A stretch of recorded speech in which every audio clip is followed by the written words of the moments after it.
Yep. Hey guys, thank you for joining us for another exciting episode of YOML. This is the Year of Magical Learning podcast.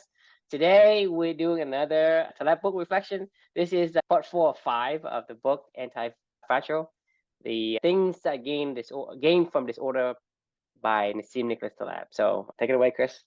Yeah, looking forward to part 4 or 5. We've been going through anti-fragile, things that gain from disorder. If you've been following along and listening, you probably got a good handle on maybe what fragile versus anti-fragile is. Yesterday we talked about, like curiosity is anti-fragile. It's things that only have upside, basically, that, when you break them down and you keep, there's no downside to asking a question, right? Like, there's very little fragility and only compounds and gets better and better. So it's things that gain from disorder, right?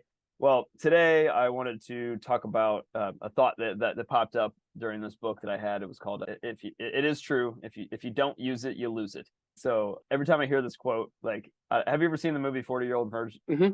Yes. You remember when Steve Carell's character, he was at the sexual health doctor he was taking his girlfriend's daughter there for, like, I don't know, she was getting like the pill or something like that. She was there and he asked the lady, "Do you have any questions for me?" And she was asking about, she thought it was his daughter or something like that. And he goes, "Well, yeah, I do have a question. Is it true if you don't use it, you lose it?" And she goes, are you serious? And it's hilarious because he's a 40-year-old virgin and he doesn't know. And he's just like, and he's honestly asking this question. It wasn't like a joke, So and obviously, if you know who Steve Carell is, But the thing is, she didn't answer, and we're answering for him. right, right. We're answering. Well, so the title is "It is true if you are to believe Nassim Taleb," right? If you don't use it, you lose it. And it made me start to think about human beings as a species are very anti-fragile. We're endurance machines.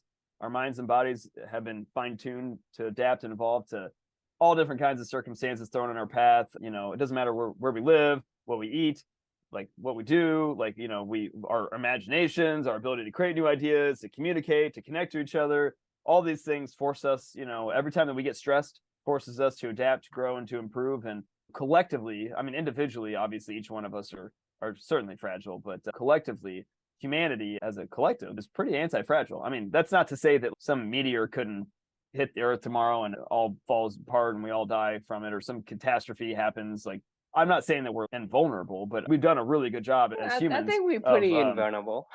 I mean, we've definitely done a good job as a species to try to figure out how to, how to stay and how to be anti-fragile. And the thing that is, got me thinking about, like this is, I mean, after this whole journey, like, I was telling you right before this, I'm on my last 2 reflections before I officially finish, and now, as I get reflective going back on this whole entire thing, we were just talking about the rise and reign of mammals yesterday. And it's one of those things where I've never been more proud to be human in my entire life than I feel right now. And it just gets stronger and stronger as I continue to navigate this world with Amelia. But I'm just damn proud to be a mammal. I'm really proud to be a mammal now. And I'm also damn proud to be a human. And it's really cool to think all the things that we've endured and overcome to get to the state that we are today.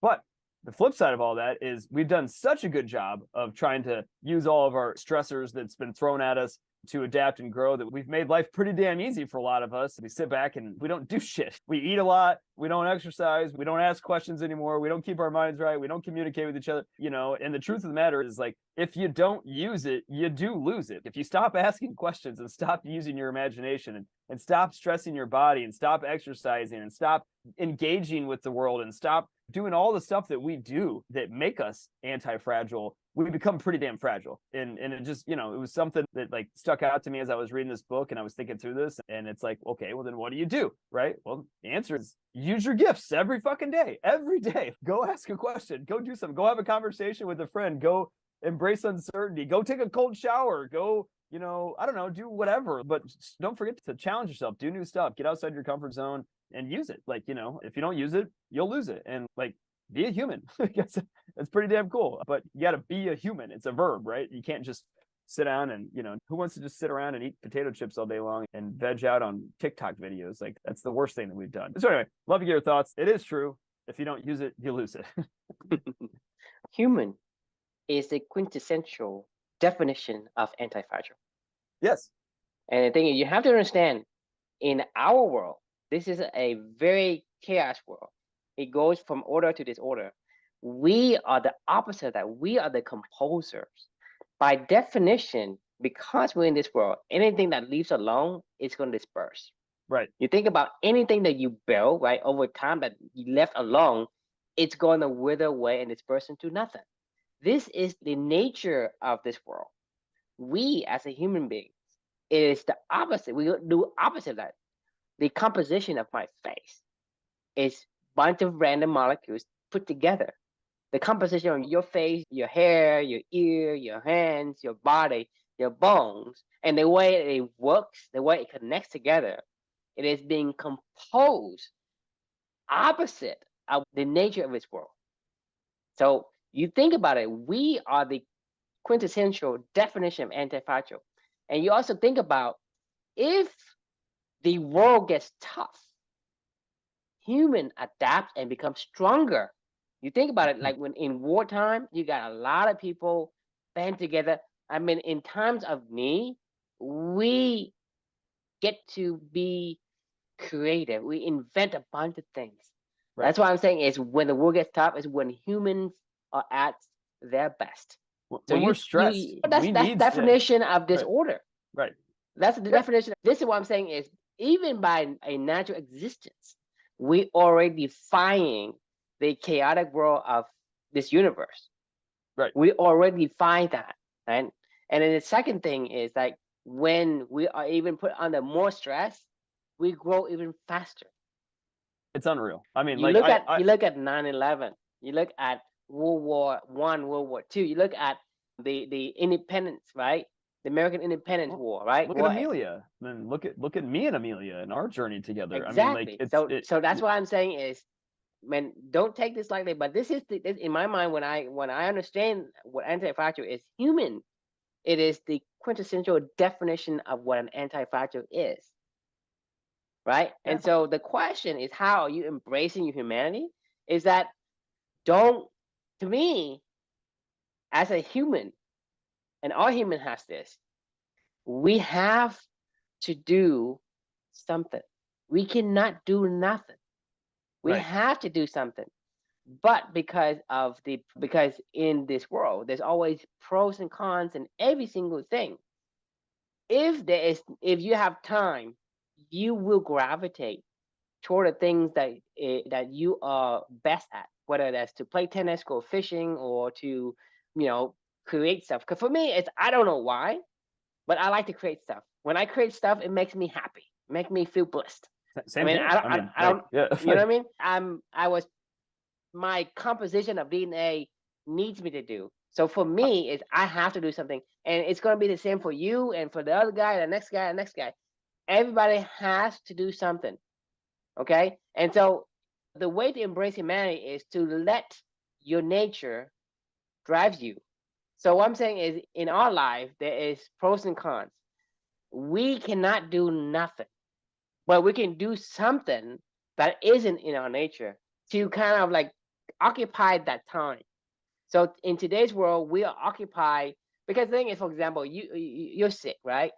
I was fighting off a sneeze right now. You jinxed it. Yeah. Now it's gone. But I'm saying is when you have I guess some event that happens to you, your body is trying to compensate that to get back to equilibrium. So you want to say, well, I need to go drink some medicine. I need to go bed. I need to drink a bottle of wine. Right? So you have to compensate for that. So the thing on average, you're going to have to make yourself on a balance scale. So for example, if you say, I feel bad today, I'm going to reward myself. So my feeling is going to be adjusted to equilibrium.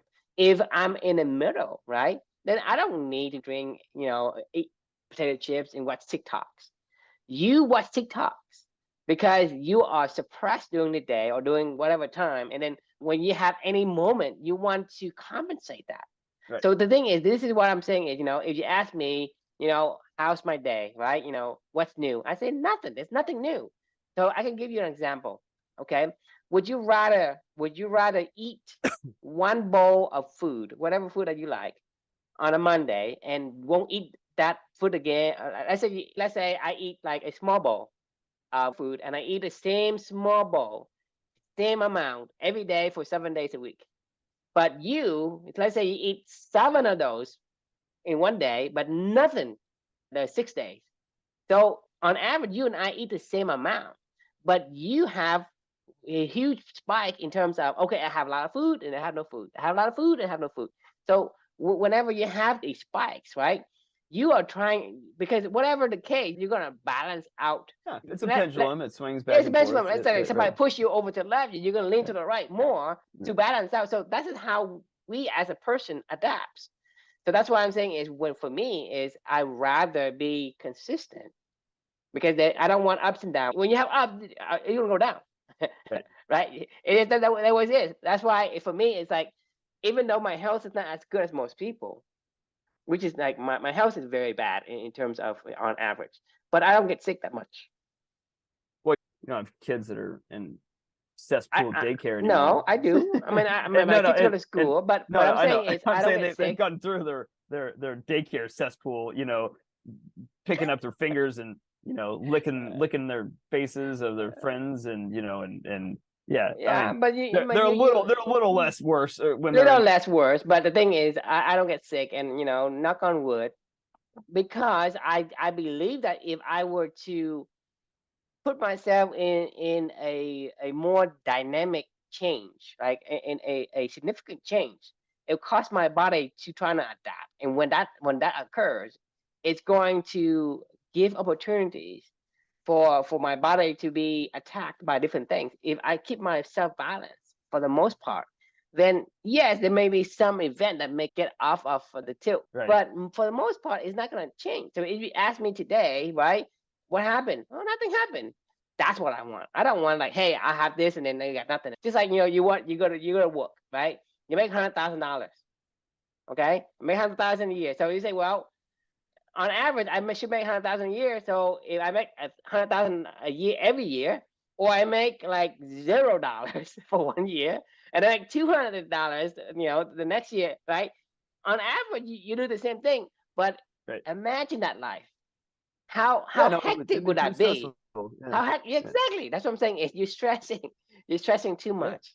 And Yeah, so but for stress is, but if no, you're no, talking no, about no, the stress, no, no. The thing is, the stress in it's the right terms kind of of stress for the right the right stuff. kind of stress. This is the wrong kind of stress. Because the Yeah, thing yeah, is, I agree. I mean, what I'm saying is, like, as a human, we are compelled to do something.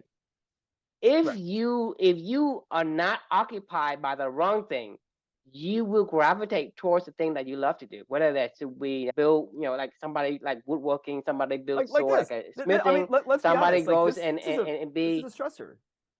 I mean, but it's not. What I'm saying is that It's there's a right stressors and a wrong it stressor. is, but it is, but it's not. I'm saying, like, this is the right stressor because it pushes us. It gets us out of our comfort zone. Like, I'm sick. Like right now, like, I mean, I would rather go lay down in bed and go to bed early, like, but I also want to have a conversation with you because I No, enjoy this, this and I'm is your okay with. cake. This is your cake. I mean, I it's know. not. So I said that's what I'm saying. It's I a, mean, the thing is, I, when you're down, you want to eat your but cake, and the more cake you want it's to still a eat. stressor. I agree. It's still one of those things where you're like, well, do I do this or do I not do this? Now, if it was Because the thing work, is, if you're healthy, right? If right? you're healthy, you still do it. If you're unhealthy, you're like, down under the weather, you still do it. So it's not a stressor, because it doesn't stress you at all. The Uh, stressor is something else. I mean, This is a well, that's stress fair. reliever. I'm trying to. Is your body is trying to fight the bacteria. That's a stressor, not this. Because I'm saying Right. is, when you're healthy, you're still doing this. So it's not stressing you at all. In any other scenario, if you told me I had to go talk to somebody on a Zoom chat for an hour at 8:30 at night while I'm sick, that would be like, let's just pretend I that this mean, was why are you gonna drink your glass of wine? right. Well, Right. what? No, It's no, not a stress if you want no, to do it. no, I You know, I don't know. have to do it. I'm just talking about the scenario of what we're talking about. Like, if you told me right now, like, hey, Chris, I need you to go jump on this work call, because work is a bad word, right? Like, if this is a play Because you call, don't want to like, do it. but this is the same scenario where you said, hey, Chris, go talk to this person for an hour, and one of them is a work call, one of them is a play call. What I'm doing is perceived totally different. And this is what we're talking about. This is what I think you're trying to get to. It's the right stressors, like, it's still a stressor. We're still going out of our comfort zone to go eat the cake, is what we call it, but it's still a stressor. Like, going on a 4 mile Right. Because run the thing is is, still a stressor. My body's still you being stressed, but I like it. Like, playing tennis when I'm sick it's a stressor, but I still like it. It's the right, you got to pick the right stressors in your life that align to where you want to go. Because if you pick the wrong ones, those stressors destroy you. But you pick the right ones, they build you up, right? And that's where the values all come into play with all this stuff. It's interesting to like start to peel back the layers of onions and all those things, because it's all the same stuff. They're all stressors. It's either the right stressor, which we call cake, or the wrong stressor, which you call eating the frog. Right, because then cake is made of the same materials that anything else. Hey, I like cake. The other one say, I don't like whatever this is. So, for example, somebody say, hey, this is a vanilla cake. This is chocolate cake. Well, you're going to like one cake and doesn't like the other cake. Well, it's made of the same thing. It's Right. just different flavor, right? I'm just saying, like, I have my affinity for this. It's the same material, but for whatever, the thing is, in the terms of doing an activity, whatever it is, as a human, you're gonna have to exert energy. You're gonna have to spend up some energy to do that. One is called work, and one is called play. From an alien perspective, he looks at you and say, "Hey, this guy's go to work tennis. He went to work tennis when he's still like." Well, Andre Agassi did go to work tennis, you know. But I'm talking about you. I'm talking about Andre Agassi. I'm talking about you. Right. I mean, you're sick, and you went to work tennis. Imagine an alien comes to Earth. And he's looking at Chris, right? And he say, "This dude, like, he's sick, and he still went to work tennis." Right. You're like, what are you You doing, think about man? it, right? Yeah. But that's my point. Is that from our perspective, it isn't work, but from the alien perspective, it's the same thing. This guy is using up his energy to do an activity, right. When you shouldn't. Right? And so when you say something is a stressor, something isn't a stressor, well, technically yes, but the word kind of means different. I know. And actually, this is something that we've stumbled upon so many times, is words like work, addiction, stress. They're good and they're bad, but we only use them in a bad connotation. You know, there's no anti-fragile. You know, that's why Nassim Taleb invented the word anti-fragile, because there is no opposite of fragile. Like, what's the opposite of work? Is it anti-work? What's the Not opposite of not work? But I'm not doing nothing. Right, but not work is not work like that. So it's anti-work. It's work that you want to do, right? What's the opposite of stress? It's anti-stress, but it's stress that you want in your life. You know, what's the opposite of addiction? It's anti-addiction. Like a force to the left and a force to the right is still a force, but it's a different direction. Like, that's the weirdest thing. Left is anti-left force. I mean, it still has the same. It makes up the same unit of the same element. It's just pointing in different directions. But isn't that kind of fascinating? We don't have words for. So it should be anti-stress. It should anti-stress, be anti-work, you know, or like, why do we not have?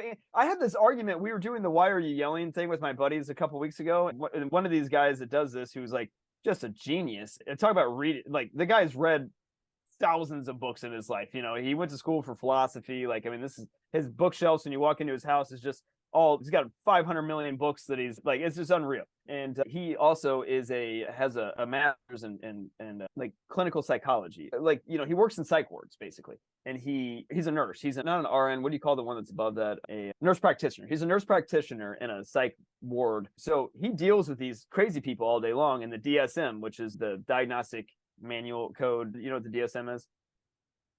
Not really. It's the diagnostic statistical manual of mental disorders. So this is like the Bible for psychologists and psychiatrists. This is where they label all of the diagnostic, like, hey, you have ADHD. This is in the DSM. You have this. This is what the criteria looks like. It's like mental health disorders, diagnostically, scientifically documented, that people can chart back on, right? So he looks at everything from the DSM perspective. And we have this argument constantly about addiction, because he's like, no, Chris, addiction means this. I know what addiction is. Like, it is, I see based it on that manual. I'm like, James, I don't care what the DSM says. My identity isn't wrapped up into this world that you live in. I'm just looking at it from an outside perspective. You can have good addictions. I don't know what that word should be, but like, there are good addictions in this world. Just like there's the I'm addicted to air. Exactly. I'm addicted to air. But he'll go, that's not what the definition means, Chris. Words matter. And I'm like, yes, words do matter. But it's a cyclical argument that we keep getting into in this debate. It goes back to a lot of the stuff that you and I have talked about, which is like, words do matter. Always be impeccable with your words. We don't have another word, just like we didn't have a word for the opposite of fragile. We don't have another word for the opposite of work. We don't have another word for the opposite of addiction. Like, because we think of addiction, we go, oh, it's a bad addiction. You're a drug addict. You're doing something that's derailing your life. Well, what's a good addiction? That's the compound effect. It's an upward spiral in your life, you know? Like, I mean, we need to like either invent new words or like we need to write a book on anti-addiction, you know, or whatever. Is that what you just do? Is you just take whatever the word is and you call it anti that? I guess that's what Nassim Taleb did, you know, because it's like, I think is that's better than use a word that people think it means something else. Because right, even if you say, "Hey, this is the opposite of that," at least even though they understand the new word, but they say, "Well, it's not fragile, it's not stress, it's not addiction." You know what I mean? Because right. they come to understand addiction as this, and so it's hard for them to say, "Well, I understand what you mean when you say a stressor, but good stressor." They're gonna like, "What? What do you mean Right. good stressor?" Well, I mean, because bad stress is like, you know, I mean, today, okay, so like for instance, I had this moment today when I left my job because I'm, you know, I do all my living for two stuff every day with Amelia. Like, you know, I write every day. I do this stuff with you. I'm in a sprint marathon right now, finishing out these last couple books. So I'm already over what I did in terms of Audible wise, what I did for the past few months. And I have 10 more, 12 more, 11 more days to go in the month. You know, I'm really pushing it. If this was a run when I was running at an average 7 mile an hour pace, I mean, I'm at a 5.5 mile an hour pace, sprinting toward the finish line right now. So like I'm still going and I'm going hard, but I left the office today, the metaphorical office, I guess now. I had this moment where I was sitting down and I was just like so exhausted because I did so many things. And a part of me goes, why am I doing all that? I enjoyed it, but I was like, what am I doing? Why did I just do so many things today and exhaust myself further and deplete my resources even further? And for what? Like that was like, you know, I didn't do any coaching today. I didn't do any one-on-ones. I didn't talk about people's values today. It was all, this is like one of my, all the normal bullshit meeting days where it's like leadership meetings and strategic meetings, and numbers and blah, blah, blah, like, you know, whatever. It was just a bunch of bullshit is what it was. And I'm like, what the fuck did I just accomplish today? Like, talk about stressors. I felt disheartened at the end of today because I was like, what am I doing? Like, so what am I doing this for? Like, these are the things that are the bad stressors in life because you're like pushing yourself to beyond the limits of my what I physically should be doing right now. I'm not doing it for anything that I like. Like, I don't mind going to jump into a cold shower and going to do my Wim Hof breathing exercises right now because if anything, it makes me feel a little bit better. I don't mind going on a long run with Amelia as we listen to Bill Bryson and we're in our own little world and you know running in Australia right now with him as he's talking about Melbourne and Adelaide or whatever. Like I don't mind any of these things, right?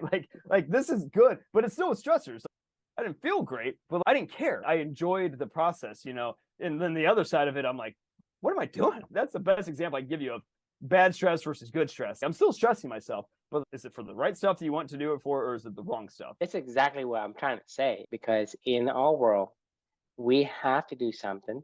But if you do something that isn't what you want, meaning doing the thing you do, which is quote unquote bad stressor, you took that time.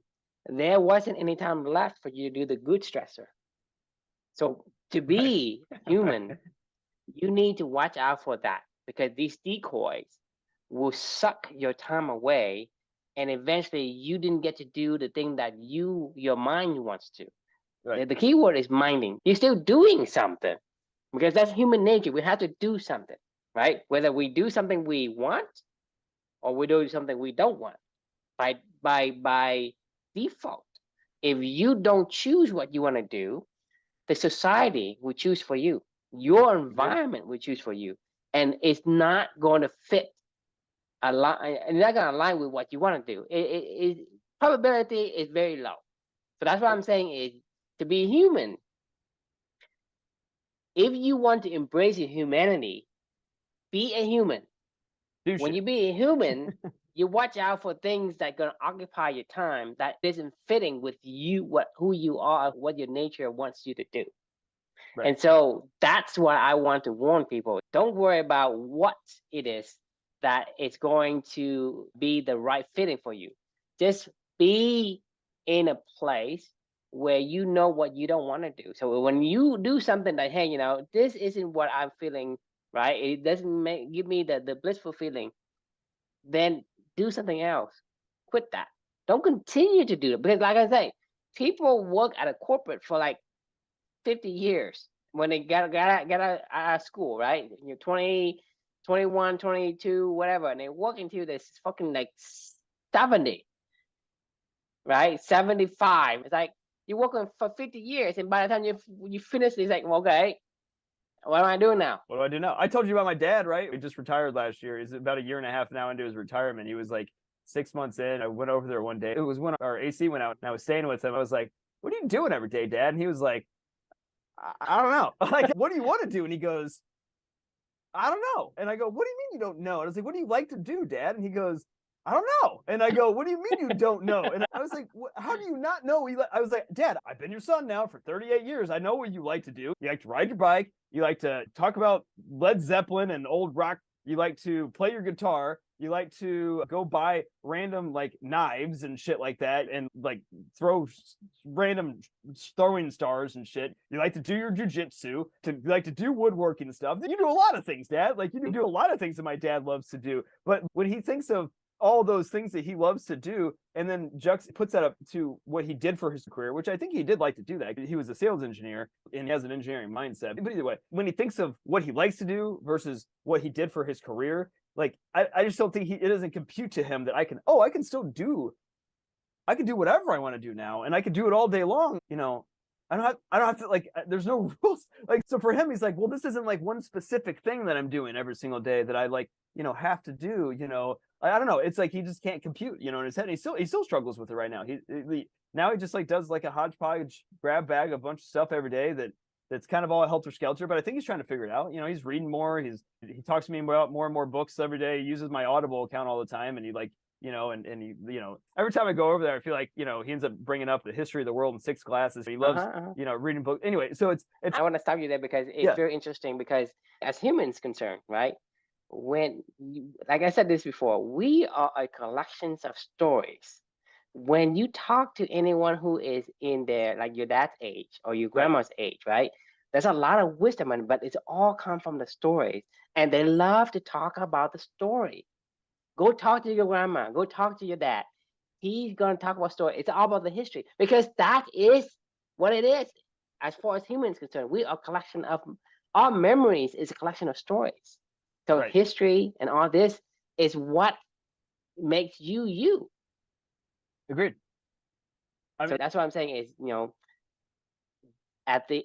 you get to the point where you are your dad's age, how many stories do you have?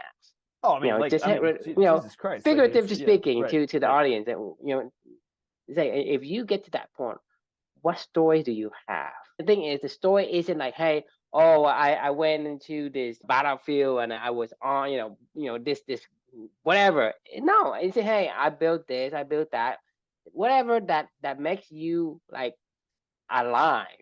That's a story you're gonna tell. I mean, people tell the story that hey, I went fishing and I caught this fish, I caught that fish. Well, that's what they like to talk about because that's who they are. Because it isn't about a story of some heroic battle from the medieval and becoming the great knight, blah blah. This is nonsense. Everybody has their own story, and it's very common, like the Tuesday with Morrie kind of story. Like this is what I do. I grew this, I built this garden, I raised these birds, I collect these knives, I collect this sword, the history of the sword and where the sword comes from. This sword is actually from there, went here, blah blah, right? This is what that's who we are. It's not about like, hey, the story that if anyone has a story, it's about some kind of this movie-esque type of story where there's a plot, there's a twist, and anything like that. No, it's just basically this is who I am. I go fishing, I make pasta, I make curry, I make kimchi, I make soy sauce, and whatever the case. It's still fascinating because once you hear a story from a person who have their soul in the game, it is very, very engaging, very riveting to us. Regardless, I can tell you about the story with this sriracha sauce, right? The guy who is Vietnamese, he comes from Vietnam. Oh, no, that was Vietnamese. Right? He's Vietnamese, right? The name Phong is actually a Chinese word because he went on the Chinese ship, the carrier, it carries the stuff, right? So he immigrated to the U.S. via that ship because the ship saved his life and carried him over. That's why he named the company Phong because but he's Vietnamese. Is that the name of the ship? Oh, nice. Right. So eventually he has this.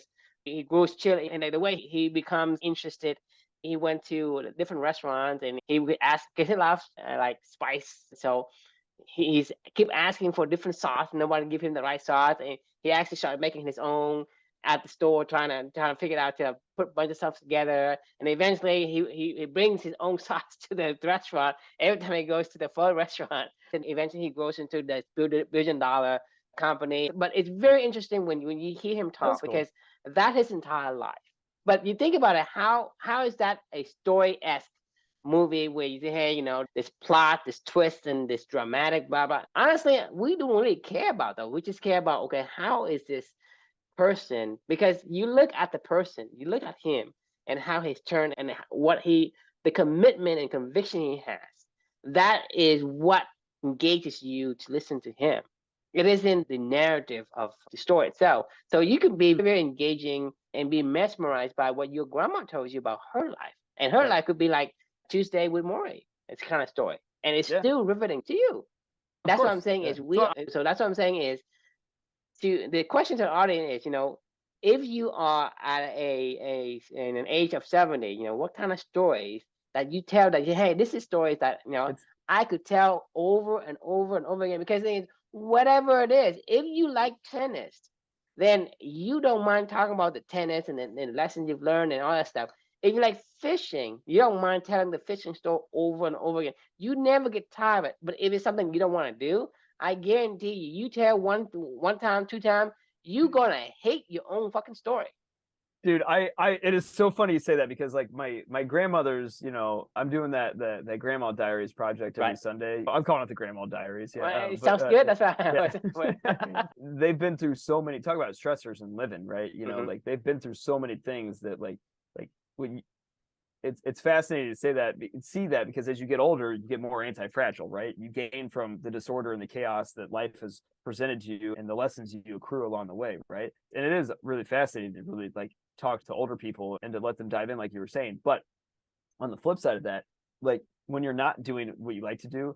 So today, one of my really close friends reached out about a week ago, and he was like, hey, can you come meet with my CEO of my company to pick your brain about the Salesforce ecosystem and partnerships and things like that? So I was like, sure, always happy to help. This is one of my closest friends. And I'm like, yeah, of course, I'll jump on a call with him. So we had this call today, and I found myself talking to this guy about, it almost was an out of body experience, because he was asking me questions and I was giving him really intelligent answers very quickly, talked lingo, said everything the right way, gave him good insights. And it was almost like I zoned out, like my elephant just took over. And I had this moment afterwards where I thought to myself, man, if I was my friend, because my friend didn't say much, because it was like, he was really just kind of setting up a conversation for me to connect with this other guy.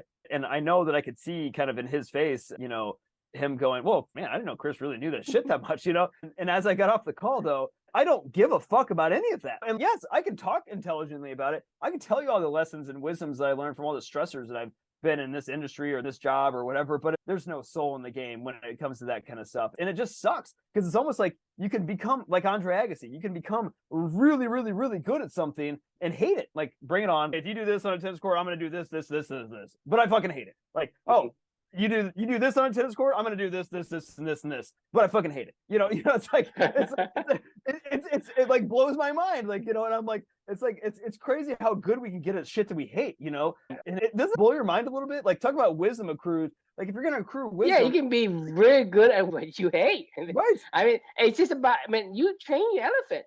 Yes. Your elephant does exactly what you want to do. It's just a matter of, if you think about a topic 10 times versus 1,000 times, which one are you more intelligent in?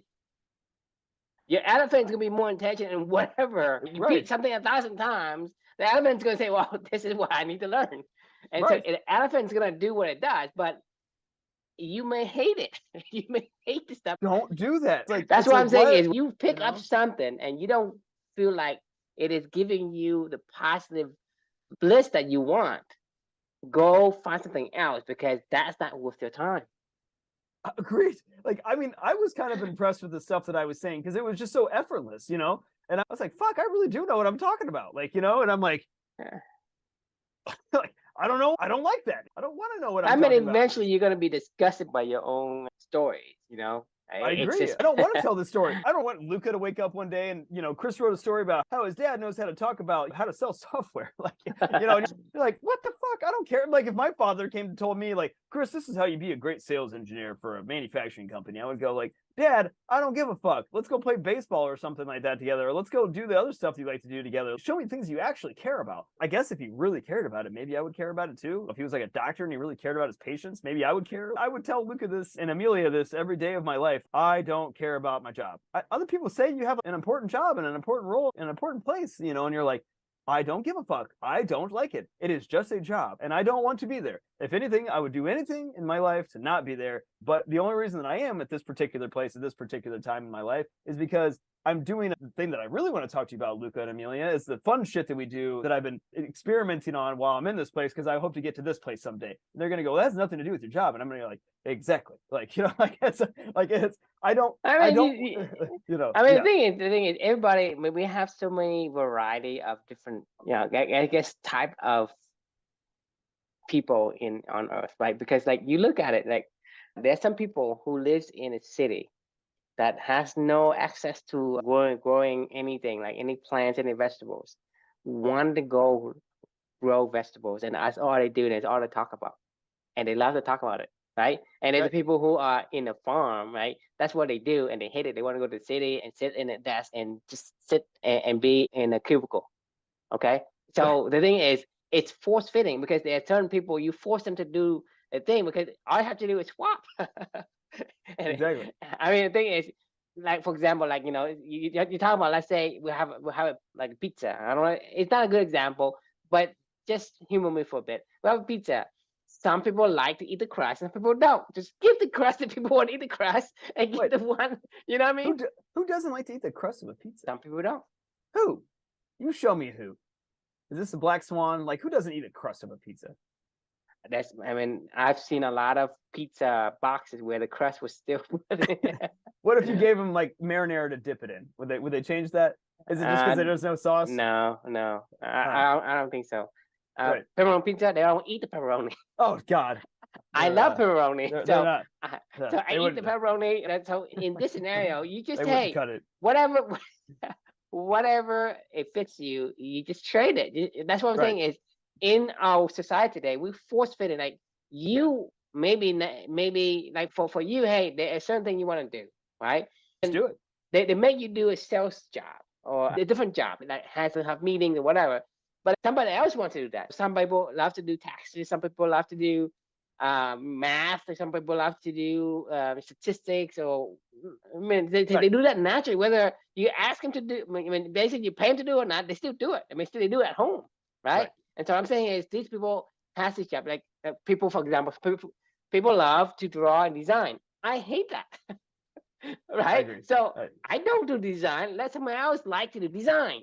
So don't force me to go design my own app, right? Let me code, you design. So this is called the right fitting.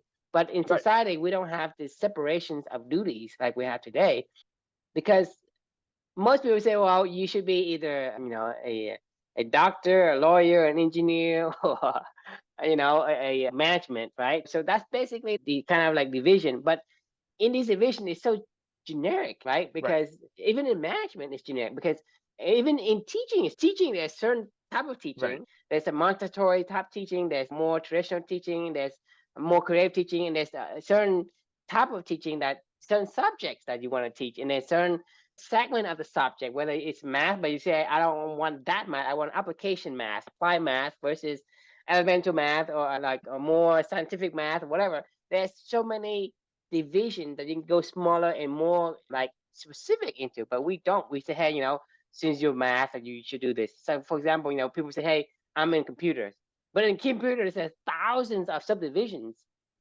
because like for example, for me it's I'm in computer, because if I tell them I'm a software programmer, that's too large.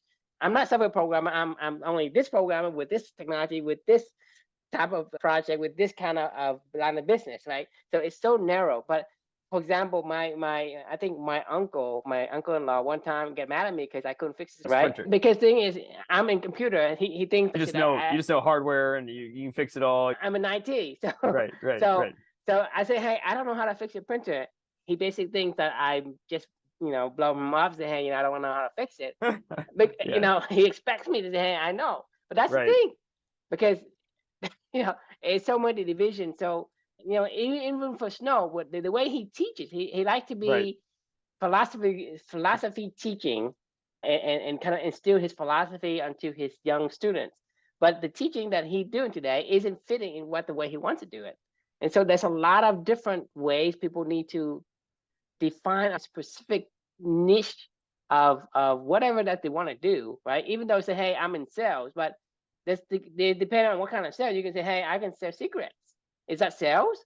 It's still sales, but it isn't it's going to go against your other core values. So it's Right. not a right fit, even though it's still sell. I can sell Right. secrets, and I can sell like, junk stuff to kids, or I can sell like some promise or some dream that isn't there. Right. You know what I mean? And so that's what I'm saying is, even though in the sense of sales, or in the sense of whatever that you do, there's still division of it that may fit or may not fit, right? So Yeah. we have to find the specific niche that is aligned to who we're supposed to be, or by aligned to our nature. If Right. we understand what Find that word. find the right stressors is really what it is. Like, and the things and we call that eating the cake. I mean, that's like, I mean, Anti-stressor. anti-stressor. Yes, exactly. Yes, that's exactly what it is. The eating the cake is anti-stress, All right. So I think that's a good place to pause for the night. This made me pick my energy levels up, because I was dragging ass earlier. I had to go take a nap at like 5 o'clock or whatever, because I was like, oh my God, I can't even make it past, I'm so exhausted from all the actual stressors of the day. This is anti-stress. Now I have energy. Now I'll probably go downstairs and talk my wife's ear off for 20 minutes while she's trying to work and get stuff done. And and she's gonna be like, shut the fuck up. Shut the fuck up. God damn it. I got stuff to do. So anyway, but no, what I love most about like this is my final thought, and then I'll give you your final thought and we'll part for the night. But this is what I love about this whole entire process is exploring these topics more and more further. Cause like I remembered Anti-Fragile, but like I don't remember Anti-Fragile. But now I'm going to remember this conversation, and I'll remember the stuff that we talked about yesterday about curiosity, about humanity, about all these other things. Like I will remember it, whether it's like fully, baked into here or not yet. Like it's a lot more baked into here than it was before, And besides that, it's fun just talking about it. Like it's fun to exploring these things further and further and further. They're just because it aligns to what we care about, but it's fun to talk to you about it. So it's like, that's why I love this journey. It's just fun to think about. Anti-stressors. It's the anti-stressors. Yeah. So here, I got to write that one down as a true. Let's see here. Where's your truisms? Oh, there it is. Anti-stressor. So is that equals eat the cake? Yeah. All right. I like that. All right. Anti-stressor. I like it. And that's another truism. There we go. I think that's we're building our How to Train Your Elephant book, Yeah. Awesome, man. All right. Any final thoughts? Final thought is, use your gifts, because if you don't, it's a waste. If you don't use it, you lose it. It's a waste. Yeah, it's a waste. Awesome. All right. Well, thanks everybody for joining. And the question we can leave you all with: are you embracing your humanity? And if you're not, you'll lose it. It's a guarantee. It's a waste. Yeah, it's a waste. I mean, if you don't embrace your humanity, it's a waste. You think about it. You just waste. It's I agree. a big waste. Yeah, totally agree. Well, thanks for joining, and we'll see you all Monday. See ya.